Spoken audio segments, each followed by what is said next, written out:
This episode is sponsored by Friskies, who would like to tell your cats hi. Now, if that didn't get your cat's attention, there is one thing that always does the trick. Just pour some Friskies crunchy food in the bowl and you'll hear those paws come running. Works every time. With so many Friskies choices, you can always bring your cats running from their secret napping spots. There's always more to explore. See for yourself at friskies.com or visit your local store. Mint is still $15 a month for premium wireless. And if you haven't made the switch yet, here are 15 reasons why you should. 1, it's $15 a month. 2, seriously, it's $15 a month. 3, no big contrast. 4, I use it. 5, my mom uses it. Are you playing me off? That's what's happening, right?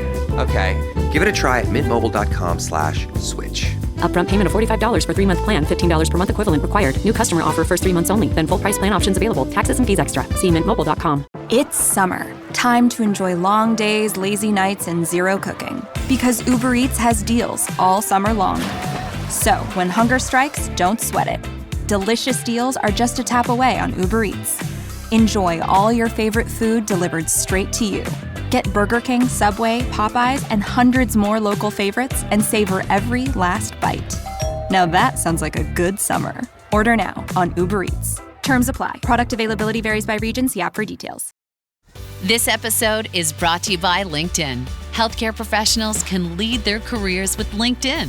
Discover jobs by specialty, preferred shifts, and even desired salary. From mental health therapists to radiology technicians, it's now faster and easier for healthcare professionals to find the right fit. Learn more at linkedin.com/healthcare. Side effects may include faster job placement, improved work-life balance, and increased career satisfaction. Hey, this is Bill Simmons from the Bill Simmons Podcast, here to help you make the most of your summer with Michelob Ultra, a superior light beer worth playing for.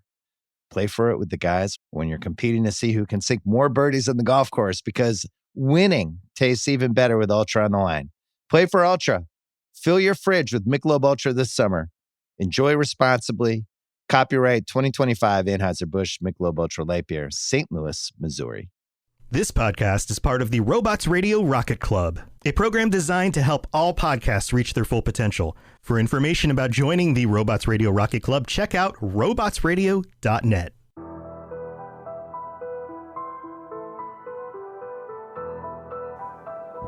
Hello, and welcome to the Assassin's Creed Lorecast. My name is Austin, also known as Teacup. And my name is Shelby, also known as She-Cup.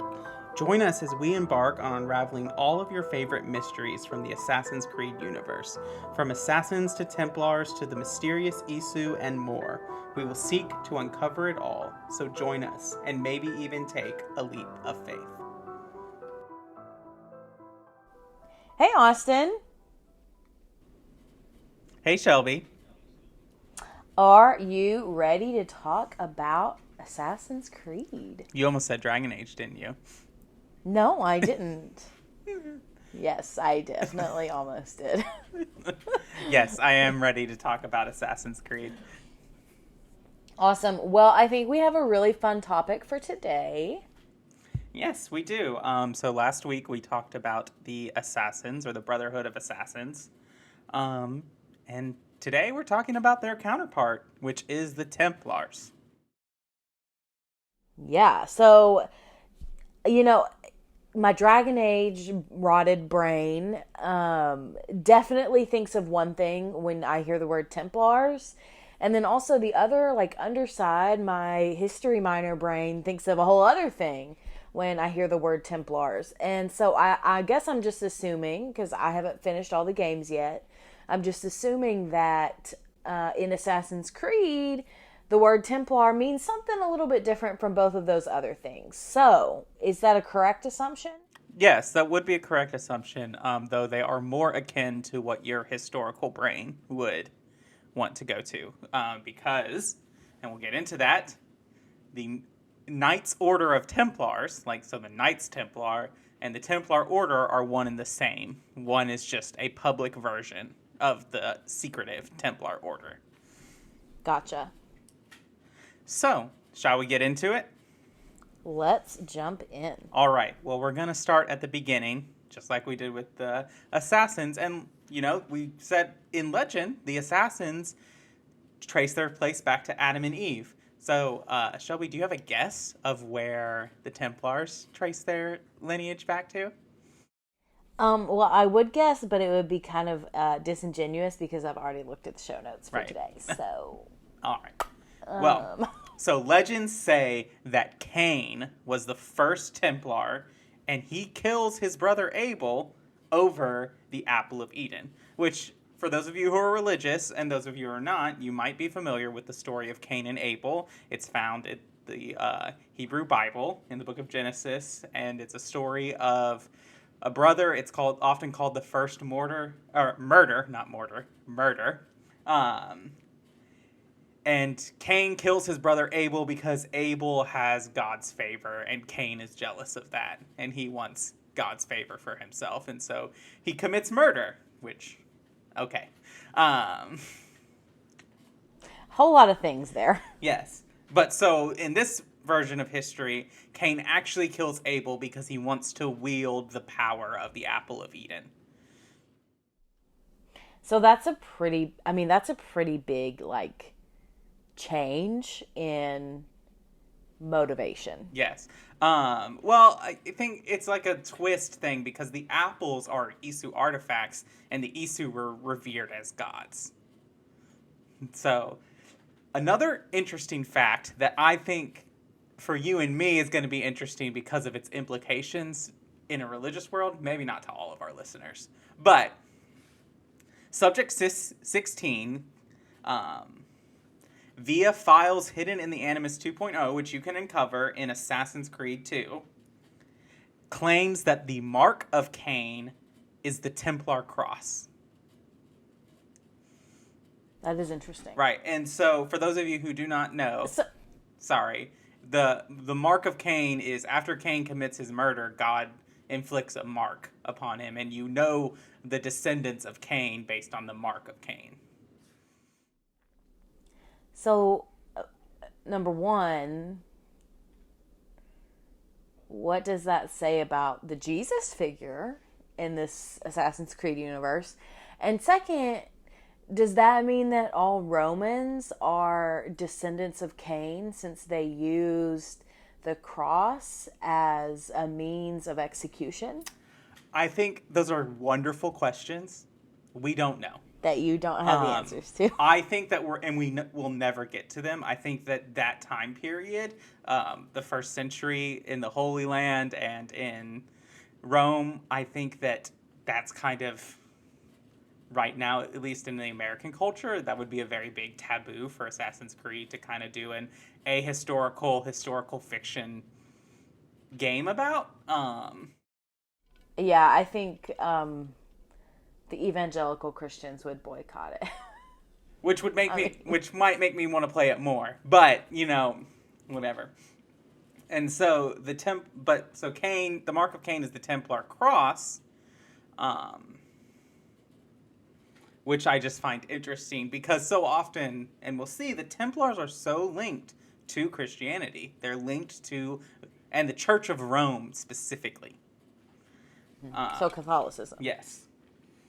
So that's their legendary beginnings, which I find interesting.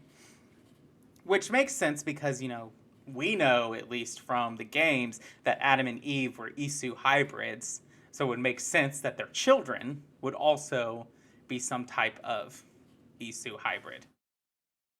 Right. That makes perfect sense. So what about the Templars, actual legitimate historical founding as opposed to the legends they tell themselves? So what we can guess is, and what we've been told via games, just as the Hidden Ones are a proto-assassin group, their counterpart, the Order of Ancients, is also a proto-Templar group.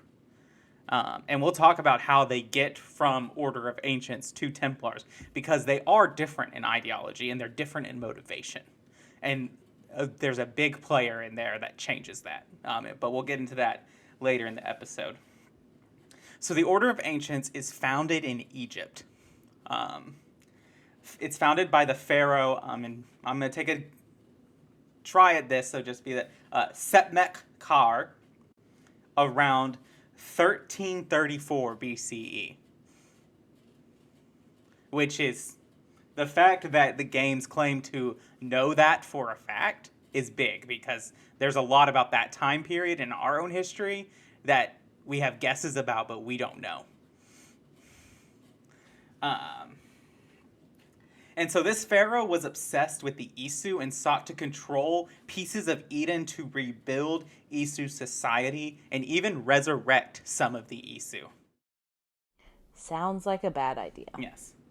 The order would expand across the known world, expanding, as we talked about, into the empires of Persia, the Egyptian, the Greek, the Roman, and even the early Saxon empire or kingdom, what they would call, Britannia, or, we're big fans of the Last Kingdom, and so, the dream of England, or whatever.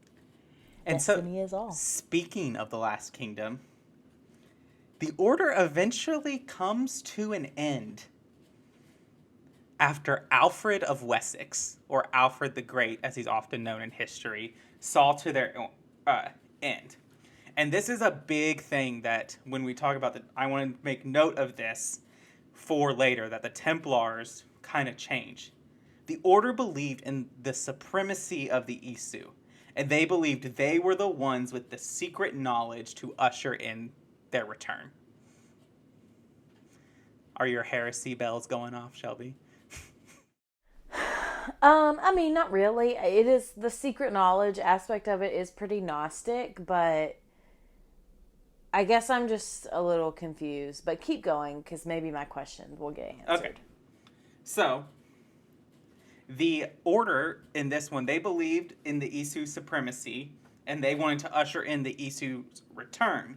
This sought them to seek and hoard Isu objects, or sacred Isu sites, as we see in Assassin's Creed Origin, with them going after the vault under Siwa.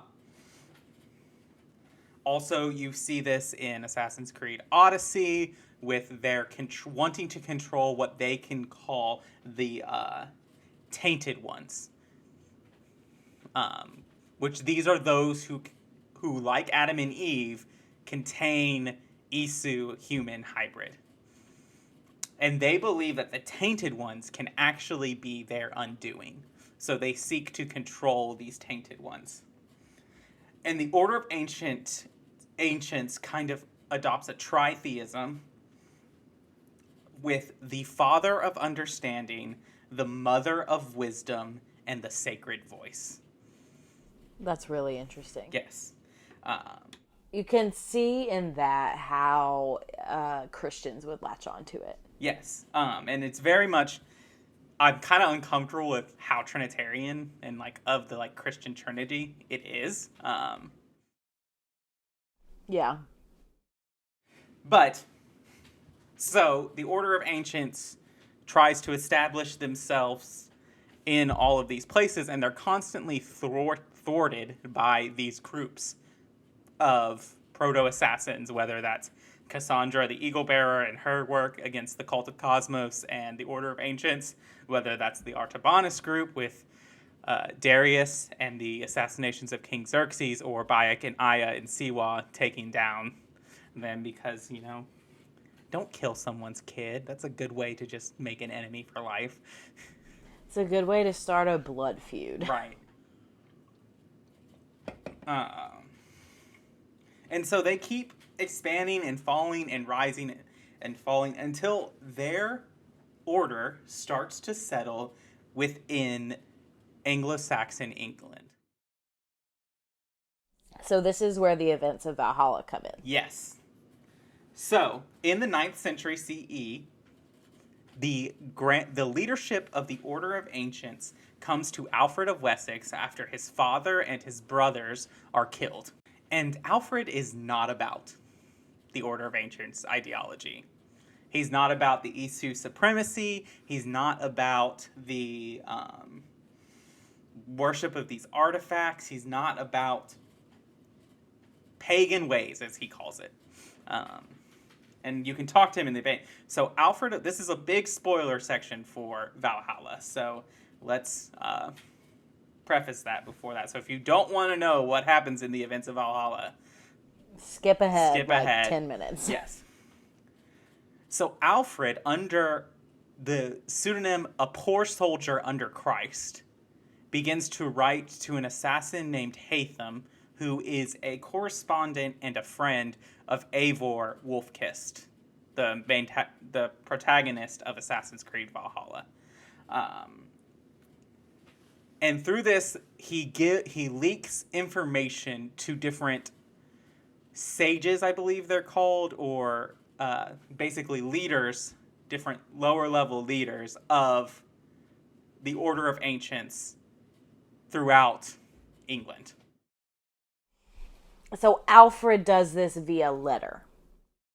Yeah, through writing and like other like he corresponds with this assassin named or hidden one named Hatham, who then is the like kind of serves as the quest giver for Eivor to go and hunt down these members of the Order of Ancient.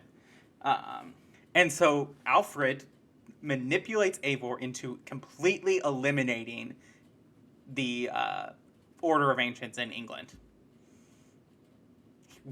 That's interesting. To where he is the only one left standing.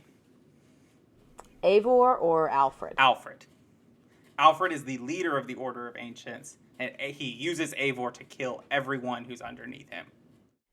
Does Eivor know that Alfred is the leader of the Order of Ancients? Not till the very end. Okay. Interesting. Which he meets him in the little hideaway swamp marshland that they go to after the Earl Guthrum. Ethelingog. Yeah, after the Earl. Wow, look at me. I know. I just knew the name of that town is Yeah. Ethelingog. Like, come on, be impressed. After please. the Earl Guthrum sacks Winchester and drives Alfred out. But Alfred begins to kind of change the Order's perspective. He basically rejects their pagan ways and wants to reframe the Order into align with his more Christian worldview. So basically, he gets rid of the whole like three gods thing. Yes. He rejects the tritheism of the Order and asserts that there is only one Father of understanding, and that is the Christian God. Interesting. Yes. So, can I ask a question real quick? Uh-huh. So, is Alfred's motivation for eliminating all of them from Britannia, from England, from Saxon lands, just so he can be the sole ruler and change it all? Or does he have some other kind of motivation? So I have a quote.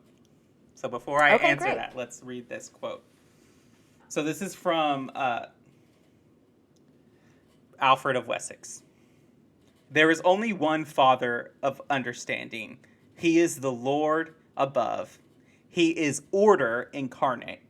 Therefore may the Father of understanding be this and not else, the invisible hand that plucks harmony from the strings of the universe. Nothing more. Let all remaining pagan blasphemies wither into dust. So I think that Alfred's motivations are twofold. I think that, and I'm using kind of like my knowledge of the real Alfred the Great and my influence of what he's presented in the Last Kingdom show and what I'm presented in Assassin's Creed Valhalla. I think that, at least what we know, Alfred the Great is a truly devout Christian. He wants to bring about a Christian world and a Christian England. And so he wants to rebuild the Order so that he can make it in that kind of understanding. And I think it's also a matter of there's a lot of history that's built upon the Order of Ancients that he inherits, and Alfred doesn't like things that he doesn't fully understand or control. And so I think he wanted to eradicate it so he could build it anew, something that's more in line with his vision of what the world should be. Yeah, that makes total sense. And so, we don't really know when, like, this... We know this change begins with Alfred, but we don't know when they start calling themselves Templars, really. What we do know is that during the Crusades, the Order decides to form itself into a military force known by the Church, known as the Knights Templar.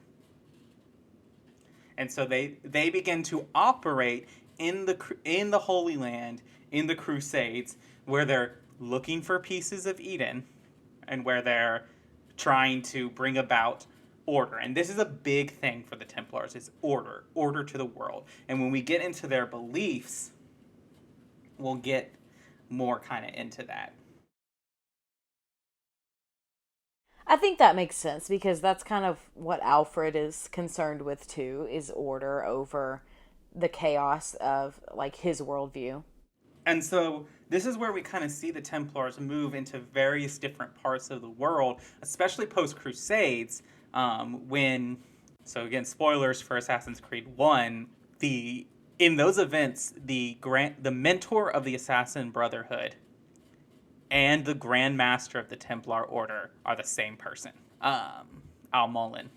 And that kind of like, he is very much motivated by understanding this apple of Eden and controlling men's mind and being motivated to bring out peace.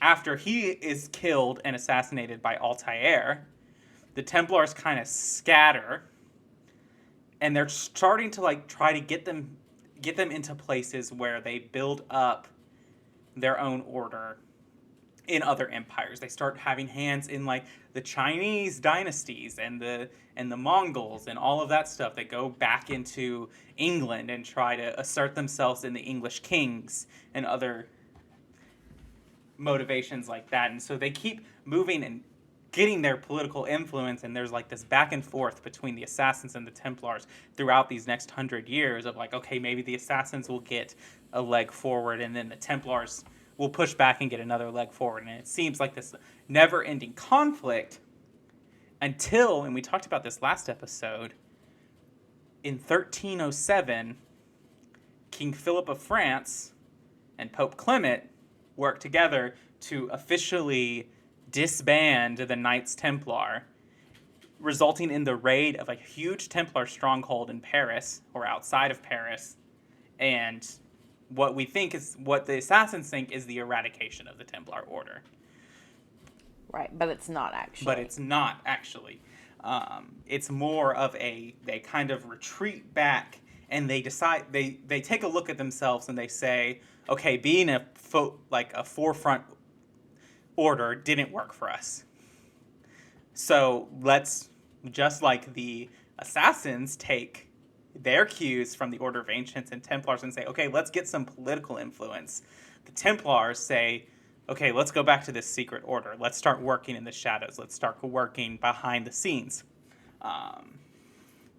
And they start doing that. They infiltrate huge families in these different cities, in Madrid, in all throughout what is now the Holy Roman Empire in Renaissance Italy, and they infiltrate the papacy and like rulers in Venice and Tuscany and the Ottoman Empire in Constantinople. Like, they keep moving into these places to kind of expand and create more strongholds until there's kind of like this movement where the Assassins and Templars start having, again, areas that are theirs. Like, the American colonies, after the events of the American Revolution, become very, very Assassin stronghold.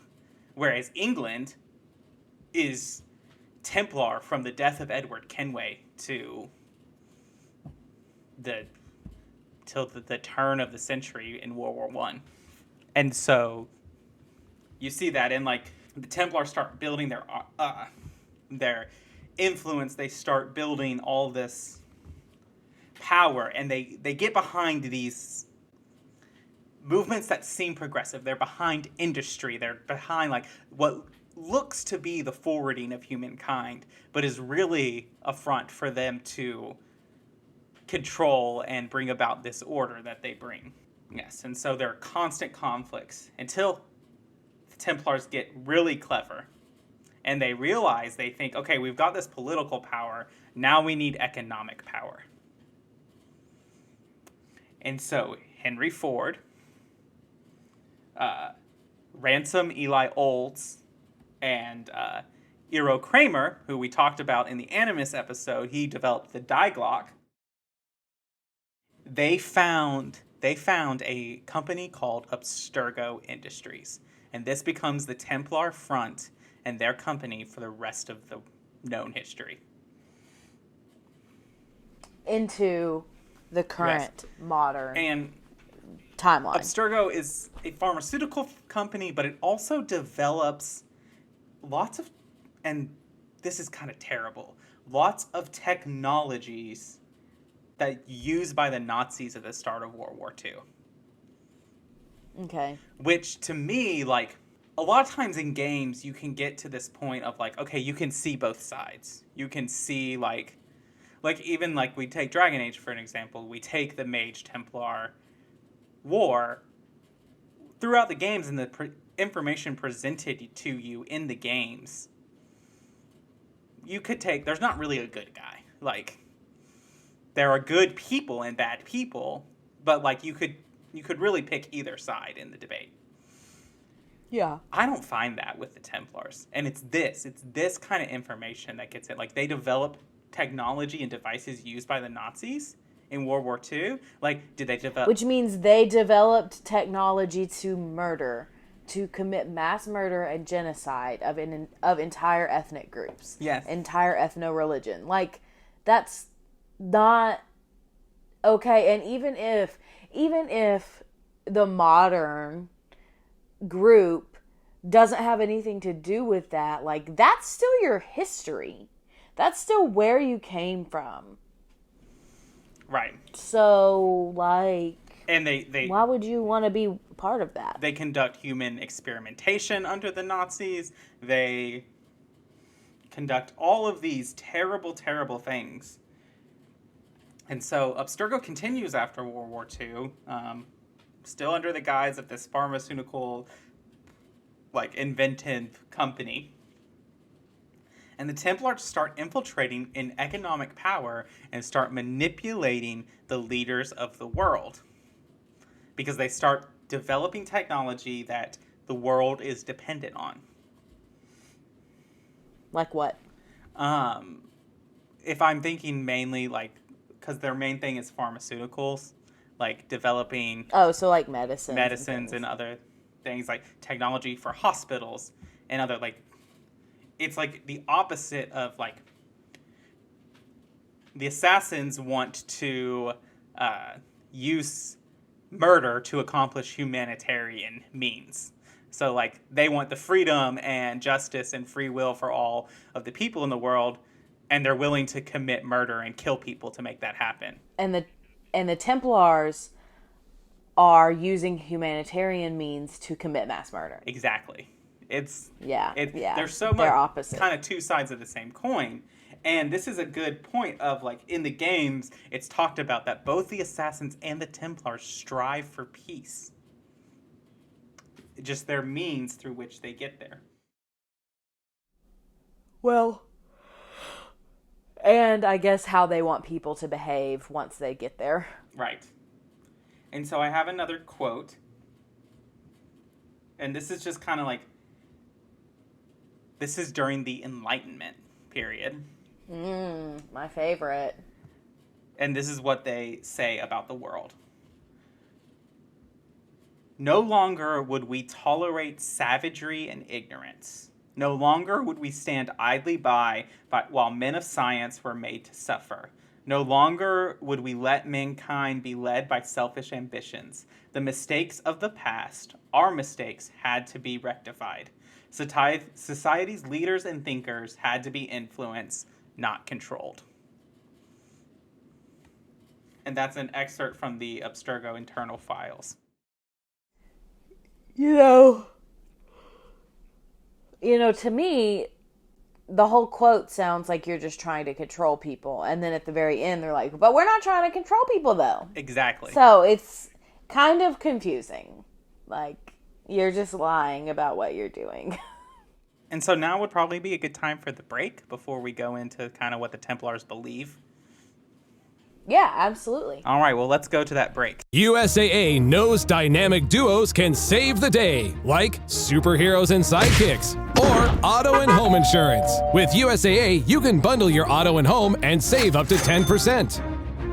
Visit USAA.com/bundle. Bundle savings are off total premium, not available in all states or in all situations. To qualify, auto policy must be active prior to property policy issue, subject to change. Restrictions apply. Membership eligibility and product restrictions apply and are subject to change. USAA means United Services Automobile Association and its affiliates, San Antonio, Texas. Hey, it's Paris. You know I love sparkly things, right? Like stars. Duh. And thanks to Hilton and AutoCamp, I just slept under them. Picture me, serving looks by the fire outside my luxurious Airstream, making s'mores with the kids, while a national park is our backdrop. The great outdoors meets Hilton hospitality. That's hot. Explore all the new ways to stay at Hilton.com. Hilton for the stay. With a major selection of the looks your kiddos love, starting at just $4 in the Walmart app, a new school year means a stylish new them. Who knew? Find skater skirts and Crocs that say, I'm casual but cool. Sparkly sneakers that say, it's my classroom, you're just learning in it. And preppy polos that say, I'm the teacher's pet, even if they're mommy's menace at home. Find their favorite styles starting at just $4 in the app. The Walmart you thought you knew is now new. This episode is brought to you by FX's Alien Earth, the official podcast. Each week, host Adam Rogers is joined by guests, including the show's creator, cast, and crew, in this exclusive companion podcast. They will explore story elements, deep dive into character motivations, and offer an episode-by-episode behind-the-scenes breakdown of each terrifying chapter in this new series. Search FX's Alien Earth wherever you listen to podcasts. My cat Freddie loves to be brushed and cuddled. But stirring up his cat allergens meant sneezing and itchy eyes. Then I found Purina One Live Clear. It's cat food that reduced the major allergen and my suffering in as little as 21 days. Now, we feel closer than ever. If you have issues with cat allergens, you really need to try Purina One Live Clear. Try new Purina One Live Clear today. Purina One, a difference from day one. Fellow survivors, Vault 76ers, patriotic Americans. This is Lieutenant Colonel Valeria of the New Enclave. Follow our stories as our cast of characters emerge from the White Springs bunker to face an uncertain future in an Appalachia overrun with monsters. But as I always say, the wasteland isn't going to tame itself. Join us here on the Modus Files. We can be found on any Enclave-sanctioned network, including Spotify, iTunes, Google Podcasts, and more. Keep your Pip-Boys handy and listen for further instructions. Valeria out.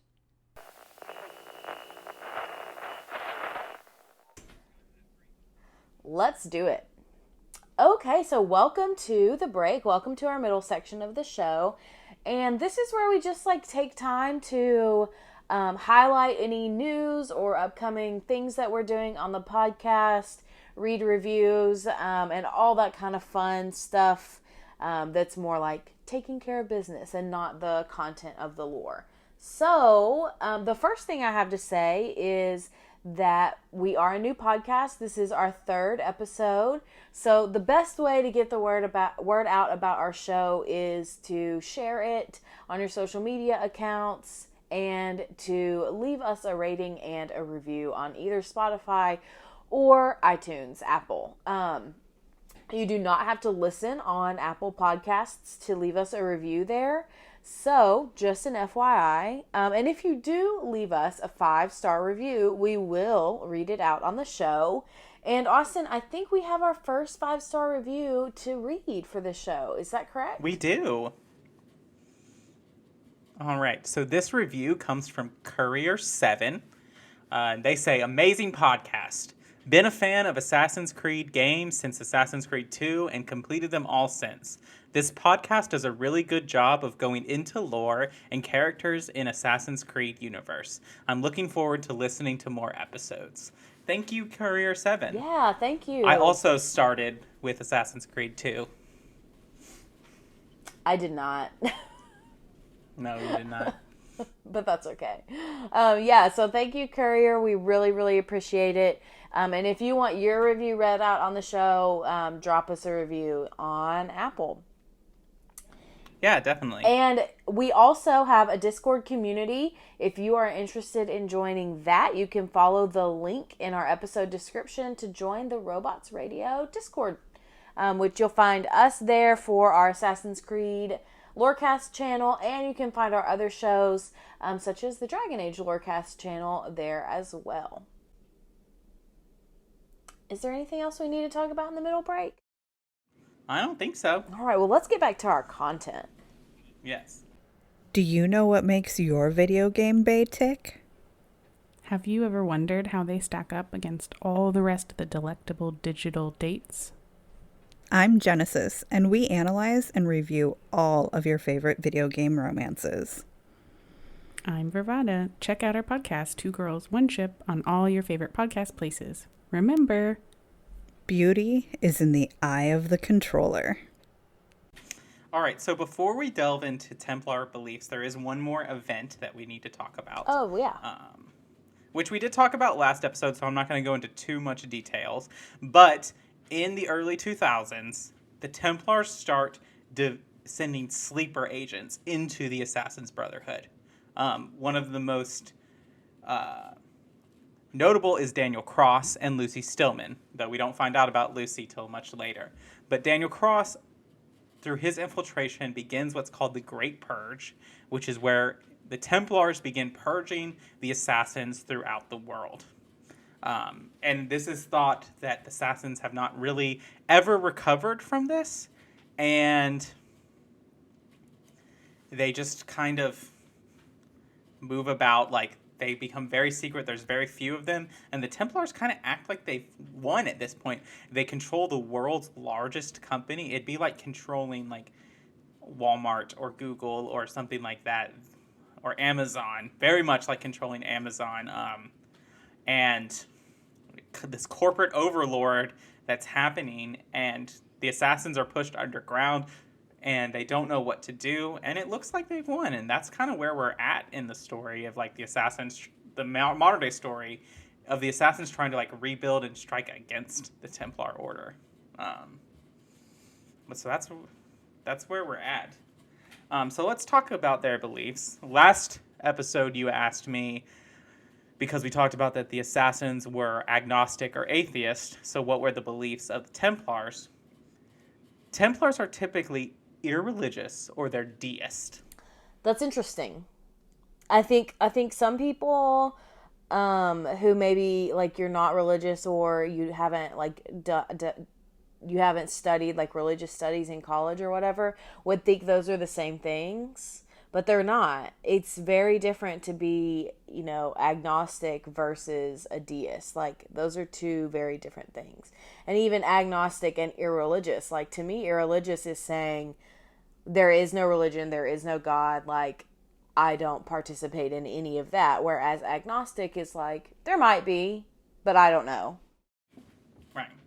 And deism is still theistic. They still believe that there is a God. This God is just removed from the world, or gone from the world, which kind of lines up with how they view and what they inherited from the Order of Ancients, in, like, this belief that Isu are supreme beings. And so another thing about Templars is, during this time after the Great Purge, they start looking for people with Isu DNA, particularly sages, which we'll get into another episode.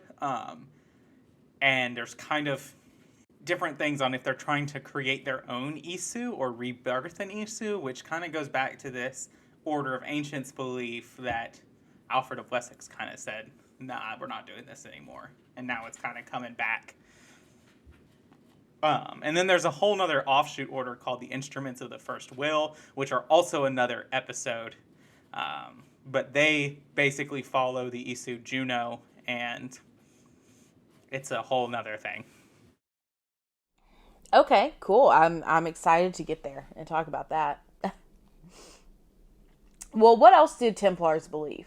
So the biggest belief is that Templars believe that humanity is flawed and requires a leadership or shepherding by those who understand how the world works. That's arrogant. Right. And this quote from Hathan Kenway, who is kind of the Grand Master of the colonial Templar Order of the Americas. And this is on his view of the human condition or humanity. We're cruel, desperate creatures, set in our conquering ways. The Saxons, the Franks, the Ottomans, I could go on for hours. The whole of human history is but a series of conflicts and subjugation, a desire for more and more and more.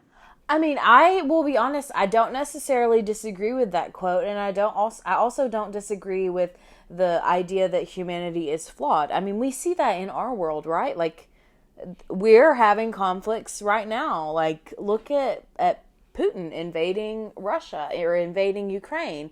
So I guess that's not the part of the belief that I disagree with. It's the idea that only the Templars have the answers and only they are the ones that actually know how the world works. Because why do you know more than any other person? Yeah, exactly. And so Templars believe their main goal is peace. That is what they say their main goal is to bring out peace and an end to all conflict through the subjugation of humanity. And they believe that only through subjugation can the world be moved towards peace. And this is like very much like any means justify what we have to do. Whatever it takes to subjugate humanity, that's what we need to do. And they will align themselves with any group at any time period. And a perfect example is that in the French Indian War, the Templar Order is aligned with England. But at the same time, down in the Caribbean, Haitian slaves are leading a revolt with the help of assassins. And the Templars are aligned with the French. Of course they are. Because a slave revolt is chaotic and they want order and subjugation. I guess I just don't understand. Like, do they want, like, every human who's not part of the Templar Order to, like, be their slave? Like, is that one of their goals? They really want that. They want the world. That's not peace. That's only peace for them, not everybody else. Right. They want the world. They want to reshape and basically control the minds of the masses so that they can reshape the world into something more peaceful. That's insane. And, like, never, like, peace and subjugation do not coincide with each other. It's just not how humanity works. Right. And their belief is that humanity, if left to its own devices, will always continue conflict and destruction. And, like, I want to draw, like, a parallel that we want to get here. Like, this is the same logic that the Reapers use in Mass Effect. That there will always... That's so true! There will always be conflict between organics and synthetics, and without the Reapers, organic life would cease. Same thing here with the Templars. Without the Templars' guiding hands, humanity would eradicate itself. And their loyalty is only to that goal. Whether or not, like, if you align yourselves with them or not, they will eventually view you as disposable unless you subscribe to their thing. And this is a perfect example of what they use. So in the American Revolution, the Assassins and Templars are both within the American Revolution, which I think is interesting. Like, they are part of the British, but they're also within the colonial army and, like, that part. When it's convenient for them.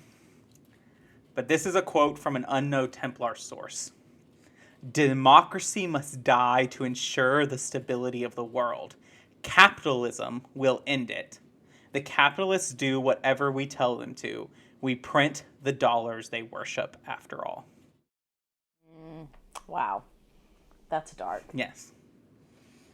And I think that this is where the Templars really get into this idea and where they differ from the Order of Ancients. Because the Order of Ancients' goal is to bring about the Isu's world order. But the Templars are now saying, we don't need the Isu. We can be the ones who are in control. Right. And so, yeah. And, like, a lot of times, like, this ideology is compelling. And there are lots of points here that, like, when you talk about indoctrination into these groups, there are truths in there. We like to say between each other, adjacently true. And this is kind of what Hathan Kenway says to his son, Ratan Hagagon, which, or Connor Kenway, whichever name you would want to use. And Connor has just kind of like undone the Templar Order in the colonies. And he says, even when your kind appears to triumph, still we rise again. And do you know why? It is because the Order is born of a realization. We require no creed, no indoctrination by desperate old men. All we need is that the world be as it is. And this is why the Templars will never be destroyed. He's got a point. But it also makes a point that, like, Hathan... I don't think Hathan believes what the Templars believe. I think he's just at it for his power. And so he'll use any means necessary to maintain that power. But isn't that the definition of being a Templar?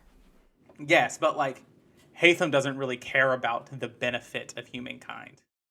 Yeah. Which, story-wise, like, Hathan was raised as an assassin. His father was an assassin, and he was raised and is tutored by a Templar who convinces him to turn on the assassins. I bet that's a lot of conflict in their family. I bet it is. I don't want to be there for that. But yeah, so that's the Templars. Not a fan. Not a fan. They're definitely the bad guys. I will definitely say that the assassins might not consider themselves the good guys, but the Templars, at least from an objective and where we get the game, they're kind of the bad guys. And like even in Assassin's Creed Rogue, where you play as a Templar, an assassin turned Templar, it's still kind of like, okay, like, yeah, what the assassins are doing is not okay, but like, let's really look at the ideology behind this Templar Order. Here's the way I look at it from my limited viewpoint. You know, like when you're a teenager and you like were doing things you thought were bad, but weren't actually hurting anyone or like weren't actually in the long run that terrible. It was just like, oh, you're being risky, or oh, you're just being controversial, but you're not actually like doing something evil. That's kind of how I look at the assassins. Like, yeah, you may not be like a perfect little goody two shoes, but you're not doing things that are like 100% the most evil. You're like supposed to be the kind of good guys, you know? And whereas the Templars are like actually the bad guys. And I think that like this goes back, the difference goes all the way back to Egypt with the founding of Aya and Bayek, and like against the Order of Ancients is that Aya says we'll only assassinate those who deserve it, the sick freaks who try to control us. And I think that that's a big point of like, there's kind of a optimistic humanism to the assassins. Like, they know that the world is corrupt, but there's still like this optimism and hope that like humanity can do better, and and it's like we deserve the right to try. Whereas the Templars are on this point of like, no, history has proven we do not deserve the right to try, which is a hard argument to go against because empirically they've got the evidence on their side. I mean, if you look at big things, sure, but I mean, I am the kind of person that I believe that the good that humans do it comes in the little things. Whereas like the evil things that humans do are the big things, like war and oppression and like all these systems we've created. But like the good things are the small things, like, you know, taking a basket of vegetables that you grew in your garden to your neighbor, or like sending a casserole to your friend who just had a baby or had surgery. Like the little things are where we see the goodness of humanity, and that is totally overlooked by the Templars. And even like when we study history, that kind of stuff is overlooked. So that's my take on it. Oh, I think that what this really comes back to is like the difference between them is like, is peace that is forced truly peace? Or is that goodness that is not chosen truly good? Are you truly good if you never had the opportunity to be evil? Right. And I think 99.99% of Americans are going to say no. That's not real peace. That's not real goodness. But, you know, again, that's because we also live in a collective, or we live in an individualist society. Someone who lives in a more collectivist society might have a different take on that. But I think that's the real, like, kind of, like, intellectual or philosophical argument that the games are building on, of, like, both of them are striving for the same thing, but is what they're striving for really what they're going to accomplish? Because you could argue, like, the assassins want an end to all conflict, but they solve things by stabbing people in the heart with a knife. Right. Right. Well, I don't think we're going to get an answer to that question in this episode. So, do you have anything else to add about the Templars? No, I do not. Just that they're dark. Yeah, that's true. All right. Well, thank you for listening, and we'll see you next time on the Assassin's Creed Lorecast. Thanks for listening to the Assassin's Creed Lorecast. You can find us on Twitter at Assassin's Creed Lorecast, or you could talk to us on Discord in the Robots Radio Discord or our personal Discord server. Both links found in this episode's descriptions. Thank you for listening, and always stay to the shadows to serve the light, Assassins.